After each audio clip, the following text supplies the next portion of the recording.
Nigeria, the giant of Africa, a nation brimming with the promise of independence. Just 6 short years had passed since the Union Jack was lowered, replaced by the green and white of a new dawn. But beneath the veneer of celebration, fault lines were deepening, political rivalries simmered, ethnic tensions flared, and the dream of a unified nation teetered on the brink. This is the story of the night that shattered that dream, the night of the jackals, when the sound of gunfire replaced the promise of progress. The early years of Nigeria's independence were marked by intense regionalism. 3 dominant regions: the northern region, largely Hausa Fulani; the eastern region, predominantly Igbo; and the western region, mainly Yoruba, each with its own political party and distinct interests. The federal government, led by Prime Minister Sir Abubakar Tafawa Balewa of the Northern People's Congress, NPC, struggled to maintain unity amidst fierce competition for power and resources. Allegations of corruption, electoral malpractices, and a growing sense of injustice fueled discontent, particularly among younger, educated elites and sections of the military. Within the ranks of the Nigerian army, a group of young, idealistic officers harbored deep frustrations. They saw the political leadership as self-serving and incapable of addressing the nation's mounting problems. Among them was Major Chukwuma Kaduna Nzeogwu, a charismatic and fiercely nationalistic officer with a reputation for intellectualism and a disdain for corruption.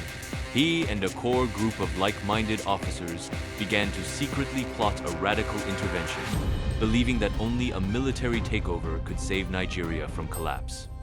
Under the cover of darkness, in the early hours of the 15th of January, 1966, the plot was set in motion. Coordinated attacks were launched on key government and military installations in Lagos, the federal capital, and in the regional capitals of Kaduna and Ibadan. The element of surprise was crucial. The junior officers, loyal to Nzeogwu's vision, moved swiftly and decisively. In Lagos, one of the primary targets was Prime Minister Sir Abubakar Tafawa Balewa. A detachment of soldiers stormed his residence. Accounts vary, but it is believed that after being apprehended, he was eventually killed. His death marked a brutal turning point, signaling the violent nature of this intervention. In Kaduna, the heart of the northern region, Major Nzeogwu himself led the operation. Their main target was Sir Ahmadu Bello, the powerful Sardauna of Sokoto and premier of the northern region. Bello was a towering figure in Nigerian politics, and his assassination sent shockwaves across the nation. The operation in Kaduna was particularly bloody, with several aides and family members also reportedly killed. Meanwhile, in Ibadan, the capital of the western region, the coup plotters targeted Chief S.L. Akintola, the premier of the region. Akintola was a controversial figure, having aligned himself with the Northern People's Congress, a move that alienated many in the Yoruba-dominated West. He was also killed during the early hours of the coup. While the coup plotters achieved their initial objectives in Lagos, Kaduna, and Ibadan, they failed to neutralize Major General Johnson Aguiyi Ironsi, the commander-in-chief of the Nigerian army. Ironsi, who was not part of the plot, was able to mobilize loyal troops in Lagos.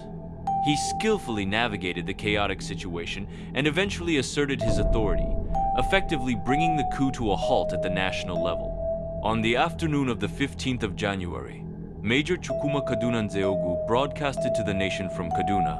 In a stern and resolute voice, he justified the coup as a necessary action to end corruption, tribalism, and political instability. He declared martial law and outlined the intentions of the Supreme Council of the Nigerian Revolution. However, his authority was not absolute, as Major General Ironsi was consolidating power in Lagos. The immediate aftermath of the coup plunged Nigeria into a state of shock and uncertainty. The deaths of prominent political leaders sent ripples of fear and anger across the country. While some initially saw the coup as a positive step towards addressing the nation's problems, the ethnic undertones of the killings, with most of the victims being from the north and west, and most of the coup leaders being Igbo, began to fuel suspicion and resentment.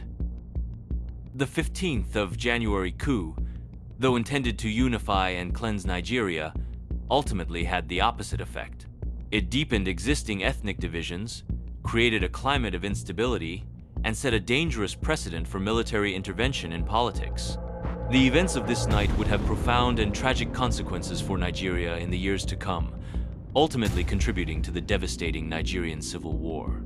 The first military coup of the 15th of January, 1966, remains a pivotal and controversial moment in Nigerian history.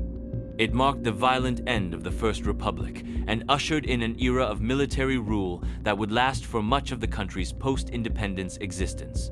The idealism of the young officers who orchestrated the coup was tragically overshadowed by the bloodshed and the unintended consequences that followed, forever altering the course of Nigeria's destiny.